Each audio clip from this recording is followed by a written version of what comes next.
Janne Stark, Nerve Star. Um, has this band been around for a while, or is it new? It is new. It was formed in 2021. Uh-huh. It's like a kind of a COVID project. Cool. A UK. It was initially it was a UK based band, or all the members were from the UK. Right. Yeah. Yeah. Wow. So now is it based in Sweden? No. It's still based in the UK. So we are. It actually started with uh, they were UK based and they started recording some demos, and then they had problems with the guitar player. He quit, and Mike, who's kind of the manager of the band, he asked me if I wanted to lay down a guest solo for the album. Right. And, and then the other guitar player quit, and then he asked me if I wanted to join the band. Right. Yeah. And I lack the ability to say no to things. Uh-huh. Wow. So I said, yeah, sure. And then we started like demoing stuff, and then they had problems with the drummer as well. And I thought this was just gonna be like a studio project. Right. So Mike asked me if I knew a drummer, and I thought of Peter Svensson. Right. I mean, he's been with me in Constantia, Not No Power, and a lot of different projects. And he's a really great drummer. He has his own studio and everything. So I suggested him, and we did like a demo of the first song. Worked out great. So yeah. So now we are three of the members are from the UK, and two of us are from Sweden. Cool. Cool. Cool. Now tell me about the first single, Black Ice. Yeah, it was written by a UK band called Aragorn during the new wave of British heavy metal era, Right. and it's a really kind of like an obscure metal track from the classic new wave of British heavy metal era, and I mean that's what the first album that we've done with Nerve Star is covers of obscure late 70s, early 80s Right. metal songs, and that was from a like a rare 7-inch that was released in the 80s. So and I love the track, and it's a really like riff oriented, but kind of like almost punkish in a bit. Right. Uh, but a really great energy, fun track to record. Okay. So this new release is mainly originals, but covers that you're doing. Yeah. It's that was kind of the philosophy that Mike, because Mike is the kind of the brain behind the band, or he put together the band, and he's like the manager of the band, and he that was his idea to do covers of songs that were most of the songs had never been released. Even it's Right. just like demo tracks, rare demos that was never released, and it's kind of the same, not the same thing, but I mean, all the Mountain of Power albums that I've done are covers of obscure 70s hard rock Right. stuff. But these songs are even more obscure because a lot of them, like the let's see, what's it called, Space Ritual, was originally written by a Spanish band called Warlock, and the original lyrics are actually in Spanish. Right. So Yeah. Wow. so that's almost like a new song now, and a lot of the other tracks are also like the one that we did, Blackjack, that was originally by a US band called Itchy Brother. And that song is only like on a rare rehearsal recording, Right. really bad quality stuff. So uh, yeah, so it almost becomes like new songs anyway. Right. Yeah. Because the listing of the tracks, I mean, basically none of the bands I ever heard of, you know. So like it's all new. Like we were talking before the interview, I thought they were all originals, like Yeah, your yeah, originals, you yeah, know. And so like I'm glad you told me there were copies because I'd look stupid asking you, how was the writing of this and this and this. But it, yeah, it's yeah. it's an amazing album.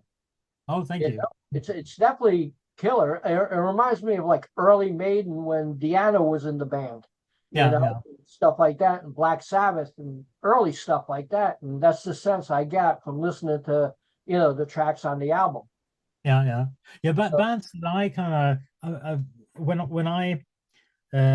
I recorded and when I because I was also involved with the arrangements of some of the songs. We have slightly rearranged some of them, and the bands that kind of I had in the back of my head were the early new wave of British heavy metal bands, but also the US bands like Riot, Fifth Angel, and right, those kind of early 80s Vicious Rumors and those kind of bands was I right, really yeah, loved as well. So that was kind of a mix of the new wave of British heavy metal with a touch of the early US era metal bands as well. cool. So who found these songs, and who suggested them to the band? It was actually Mike, most of them. I suggested Blackjack because the funny thing is with Itchy Brother was they were around in the 70s, and the guitar player Greg Martin is now in the band Kentucky Headhunters. Oh yeah, I know them. Yeah, Yeah, and he was also in Rufus Huff, hmm like a heavy riff-oriented band, and he was right. he did a guest spots on one of my Amount of Power albums as well. Mhm. And I had these old recordings, and I've always wanted because I'm working with some reissue labels as well, and I wanted to release that stuff. But Greg said that the quality is so bad, and it's just a rehearsal recording recorded with like a boombox or something. Right. I figured that song Blackjack and some of the other songs are so great that they shouldn't like be forgotten. So I asked him if it was okay that we recorded this one, Right. and he said, "Yeah, that'd be great." And so he actually had to they had to go back and try to find the lyrics and make sure it was registered with like the copyrights euros and everything. Right. And also we talked about Mike wanted us to do a Sir Lord Baltimore song as well, Right. because I was involved with John Garner, who was the original drummer and singer for Sir Lord Baltimore.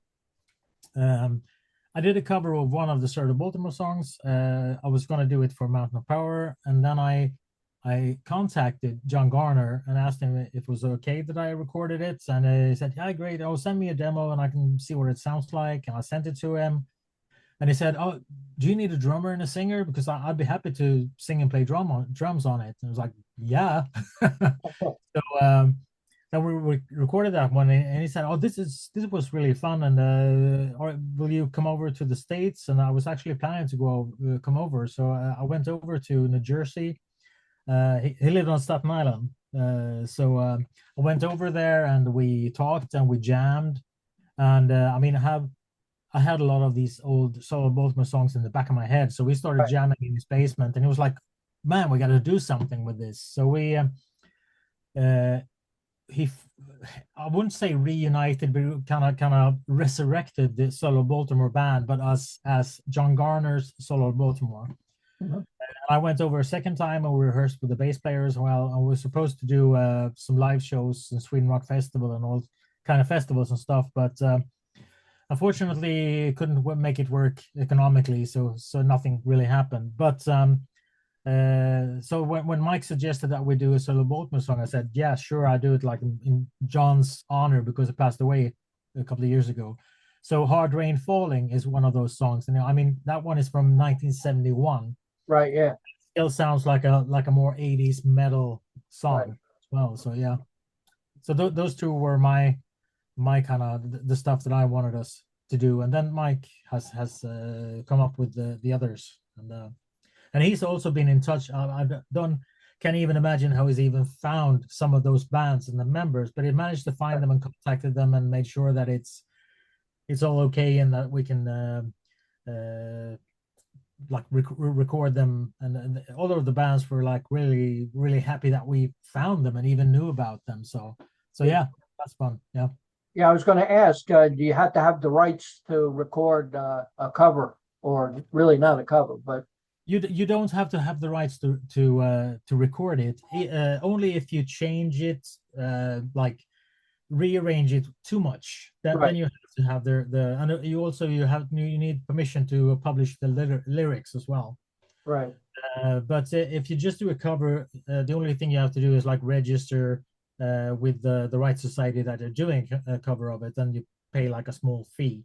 Right. But apart from that, you don't really need to ask the band. But out of courtesy, we did that anyway. So yeah. Let's go down some of the tracks and tell me a little bit about each song and if you know about the band and stuff. Let's start off Hell on Wheels. Yeah, Hello Wheels, that was actually the first song we ever did, and that was a song that I was just supposed to do like a guest solo Right. on. And that one, it's by a band called the Kilovar. I think they're from Rochester. Mhm. Also a band that only did like a demo, a couple of demos or something. And Right. I don't know much about the band actually, Right. but love the energy of the song. And it was it kind of when we had done that first song, we all felt like, yeah, this could actually be something. We could do something with this. So, and then RockEyez, said from the UK band Aragorn, was released on 7-inch. Right. Really great energy of that one as well. And then funny thing with Say It to My Face was by an American band called Skreem, spelled Skreem. And when Mike got in touch with one of the guys from the band, he was like, yeah, cool, and great that you want to do something. We actually have some more songs that we never even put online or anywhere, so no one's even heard them. So Winner Takes It All is one of those songs that they just like had a rehearsal recordings that they hadn't like sent around to anyone, so no one's heard it. So that's almost like a new song as well. Wow. And then the next one is that's an original. It's cool, calm, and connected. Kind of a play with words. I mean, instead of cool, calm, and collected, I mean, today everybody is connected, right? And also it's has, I mean, you're connected with the music and everything as well. So and Mike figured it would, since it's kind of an intense album, so it figured maybe with me and Chris, the other guitar player, should do one short like intermediate thing. And I had just recorded a couple of solo songs for the Swedish label, or they have a series called Swedish Guitarism. And I released two songs. One is called Schwenker, which is like Sweden and Schenker. It was my Schenker. So I was kind of in the mode of doing like instrumental stuff as well. So I figured I wanted to do kind of a little bit of a softer melodic thing. So Cool, Calm, and Connected is my kind of contribution. So that's an original. Okay. And I mentioned to you that's one of my favorite tracks. Oh, thank you. Oh. You know, definitely. So the next track after that is Blackjack. Then it's Blackjack, as I said, by Itchy Brother. Really great song as well, riff oriented. It's I think it was from 1978. And then Hard Rain Falling, Sir Lord Baltimore. One of the few tracks that has actually been released on an album, but it's also, I mean, it's a song that not many people know about, and kind of the same thing that's with my Mountain Power albums, that you kind of want to bring the attention to those old classics that nobody's heard. And then we have Space Ritual by a Spanish band called Warlock from 1987. And as I said, the original is in Spanish, so I think I was actually the guys in the band, the singer of the band, that translated it to English. So that's an interesting track. It's kind of a long track, goes through a lot of like parts, and it's a bit spacey here and there, but it's pretty cool track. Cool. And then The Harder the Better by a band called Wicked Step, also 1978. That song has been it was never released back in the 70s, and it Right. has been released on some I think they did like a vinyl with just some demo tracks, and this was one of them.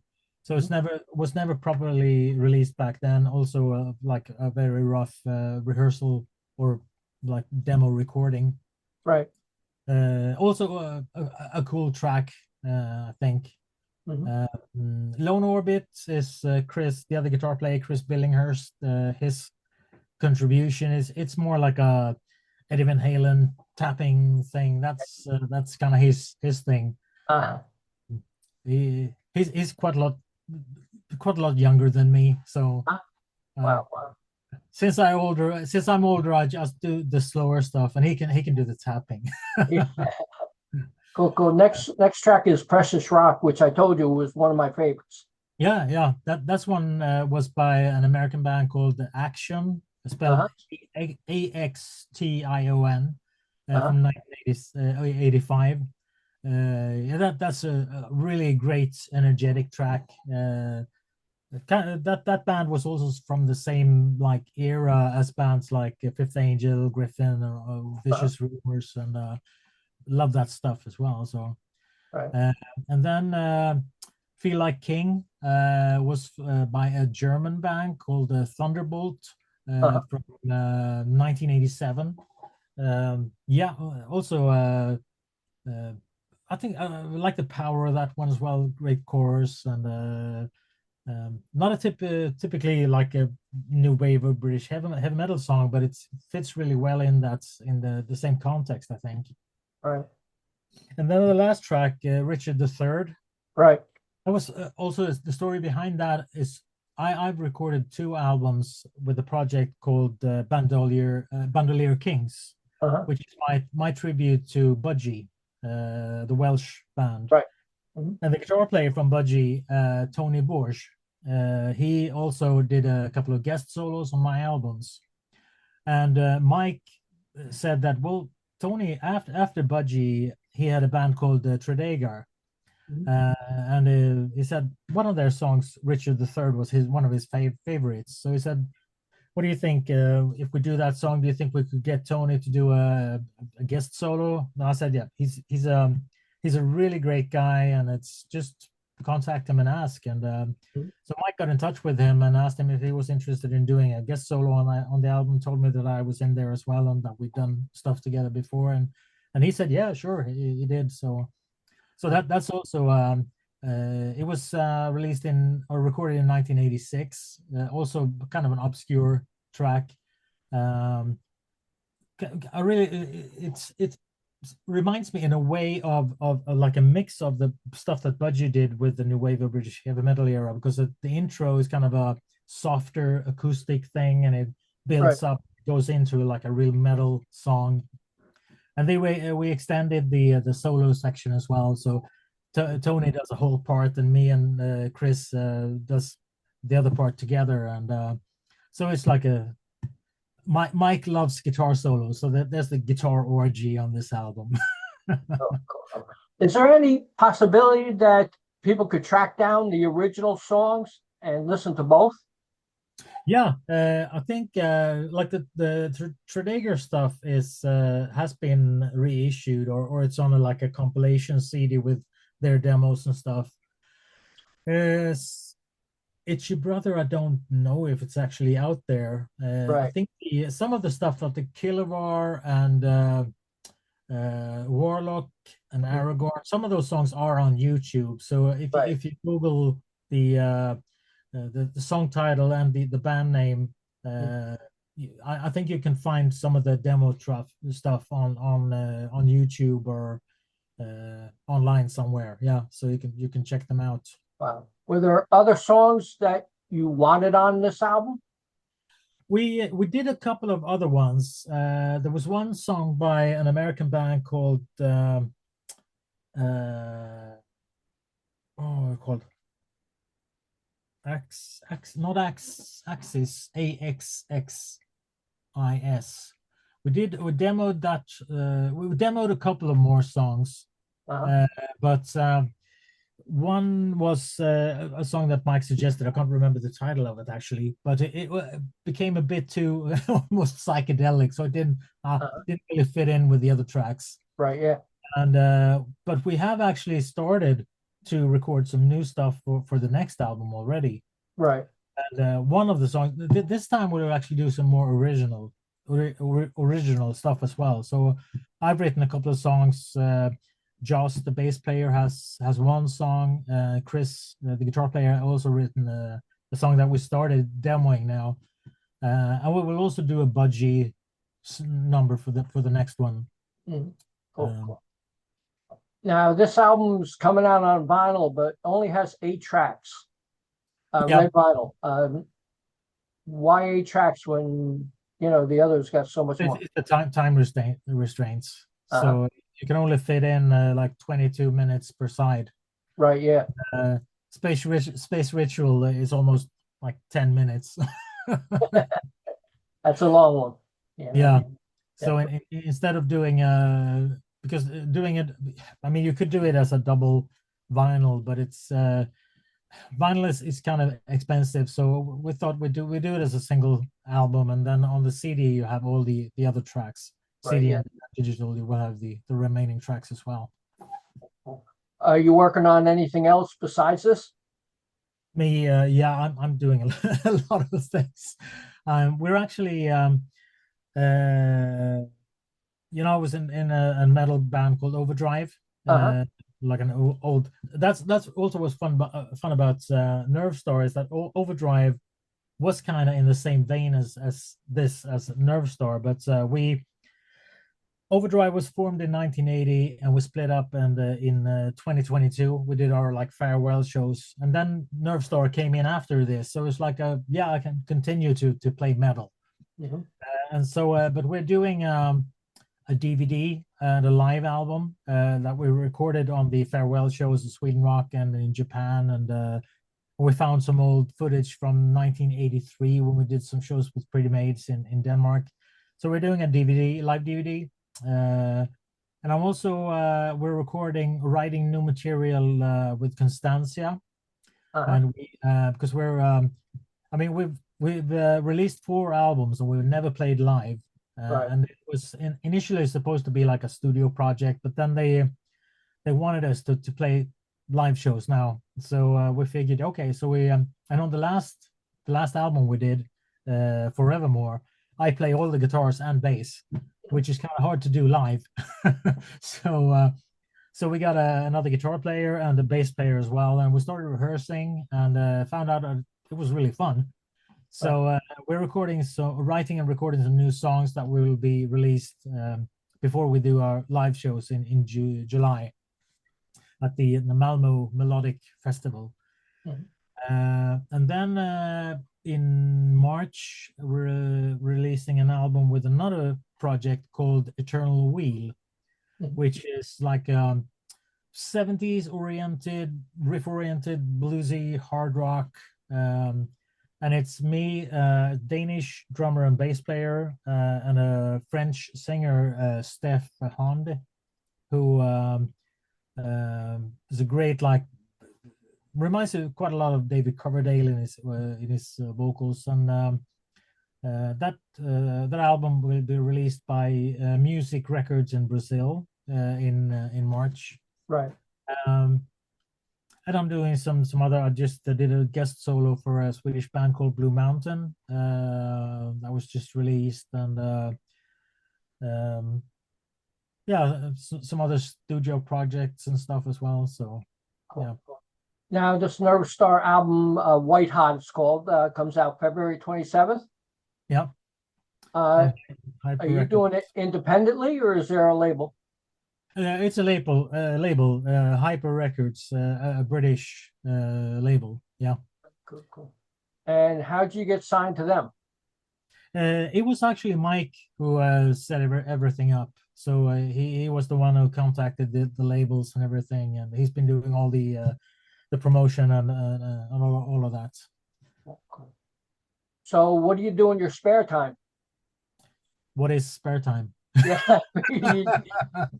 No, I'm actually besides all these this stuff, I'm also working with Cult Metal Records in Greece, and they are reissuing old like unreleased stuff and records that have been long forgotten. So I'm working with them, doing a lot of artwork, remastering, finding Swedish bands, like demos and rare stuff. And I'm right now I just did the artwork. Well, I'm actually now working on the artwork for a British band called Xero, Xero, for an album, and a Swedish band, Wiz, released their album recently. So I'm doing a lot of like artwork and mastering. I'm also working on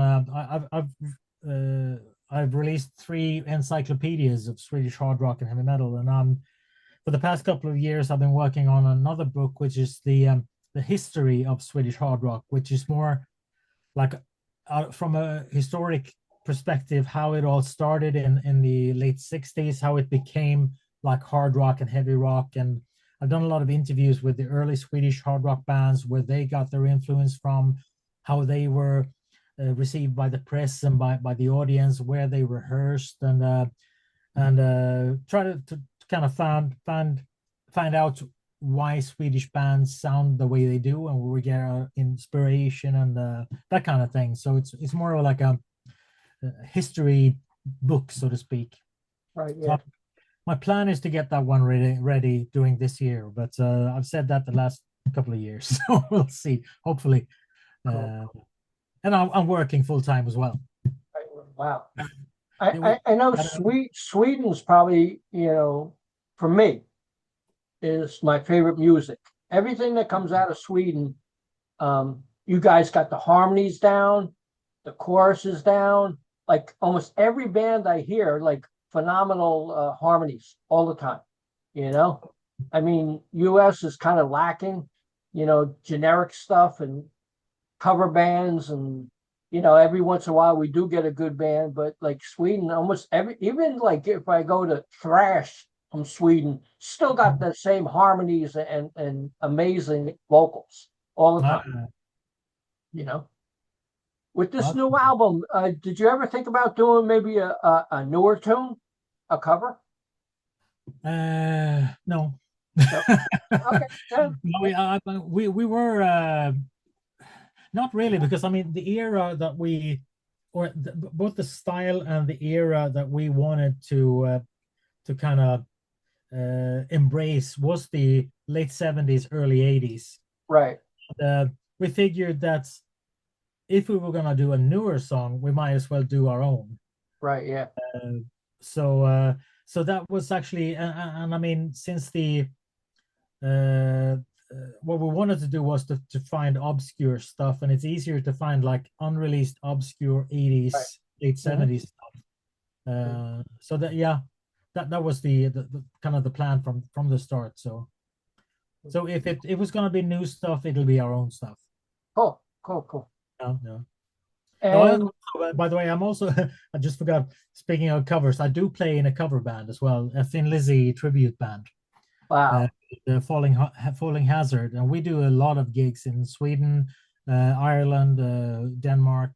It's a Danish band. I'm the only Swedish guy, but it's. I mean, I can see Denmark from where I live, so it's really close. But and we've also started recording some original stuff in the old Thin Lizzy vein as well, the harmony guitars and stuff. So and we're in the studio with Soren Anderson, who plays guitar with Glenn Hughes. Mhm. Started recording some stuff late last year, and we'll be there again this year to record some more tracks. So there will probably be a Falling Hazard album as well, probably end of this year. And what's your feeling about the world as it is now with all the turmoil? Well, I don't want to get into politics, but the situation now is kind of horrible. Yeah. Uh, and no, yeah, it's really scary, just what's happening, and the way that things are evolving, I think, with all the well, you used to feel kind of safe before, but now it's like nothing is sacred. You can just rip everything up by its roots and just yeah. It's a scary world. I think it is. Definitely, definitely. I mean, our president, who I voted for, I'm kind of disappointed because I think he's like a little deranged and stuff, and he wants to take over Yeah, the world. yeah, Like Greenland, leave Greenland alone, leave yeah, him alone. yeah. You know, but I that's agree. my perception. I Yeah, just feel he's stepping over the edge. definitely. Yeah, Yeah, so hopefully the best for everybody because he looks like he's like Putin. He wants to take everything for himself and stuff and put his name on everything. And I'm the greatest, and yeah. it's just out there. You know, The way that he's doing it now with I mean, he's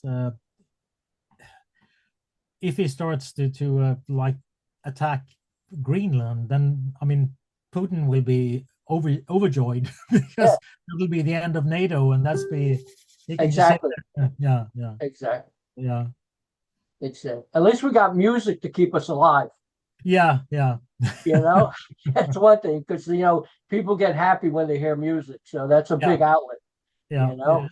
Yeah, family and music. That's it. yeah, You know. yeah. Well, Jean, it was great talking to you, and I appreciate the chat. And I wish you the best. Everybody, check out the album White Hot. February 27th, Nerve Star. Congratulations once again. Would you like to say anything to the fans out there? Well, I hope they will check out the album and hope they will like it. And it'll be a trip down nostalgia lane, hopefully for some of the old demo traders and the fans of the early '80s metal. So yeah, keep metal alive. Cool. Thanks a lot, man. Talk to you later. Thank you. Bye bye. Bye bye.